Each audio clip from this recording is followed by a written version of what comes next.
اليوم أرى العالم صامتا بلا صخب بلا ضجيج. الموت أصبح يجتاحكم.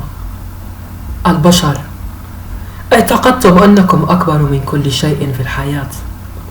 قوتكم، طموحكم، تمردكم، طغيانكم أصبح لا يساوي شيئا. كان ينبغي أن تحبوا بعضكم البعض، لكنكم اخترتم أن تتقاتلوا دوما لأي سبب أي كان. هذا يهودي، مسيحي، مسلم، مجوسي، بوذي، ملحد، علماني، حتى هذه الأديان بحد ذاتها صنعتم لها مذاهب لتتقاتلوا مع بعضكم. أرثوذكس، عبري، جنود يهوه، كاثوليك، سنة، شيعة، زرادشة، أزيديين العديد منها.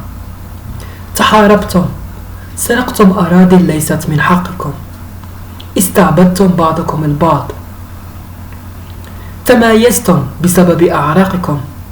أوروبي، هندي، إفريقي، عربي، آسيوي، أمريكي، لاتيني، أبيض، أسود، أصفر، أسمر، رجل، امرأة لا جنسي، عجوز، شاب، طفل.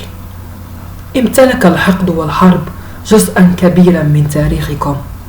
دمرتم الطبيعة بلا مبالاة، رأيتموها تموت وتعلمون أنه لكم يد في ذلك، لكن لا يهمكم لأنكم البشر. جبال من الجليد تذوب أمام أعينكم، غابات تحترق، رمال تتلوث، حيوانات تنفق وهي حية. غلاف الأوزون تداعى ولم يقم أي أحد بأخذ الإجراءات. الآن انظروا لحالكم. الصمت، انظروا لهذا الصمت. خوف عالمي بينكم. أنتم جميعا كيان واحد، لا يوجد أي فرق بينكم الآن. الجميع في بيت واحد. تختبئون أمام تلك الأكواخ التي بنيتموها.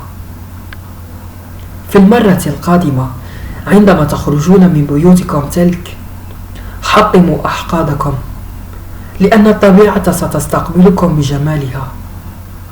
اخرجوا من بيوتكم من دون بنادقكم، من دون عنصريتكم، من دون حروبكم. حاولوا أن تعيشوا العقد القادم من دون حرب، من دون موت، وإلا فإن تلك الدماء التي تتجمع هناك ستفيض عليكم كلها وتدمر حياتكم.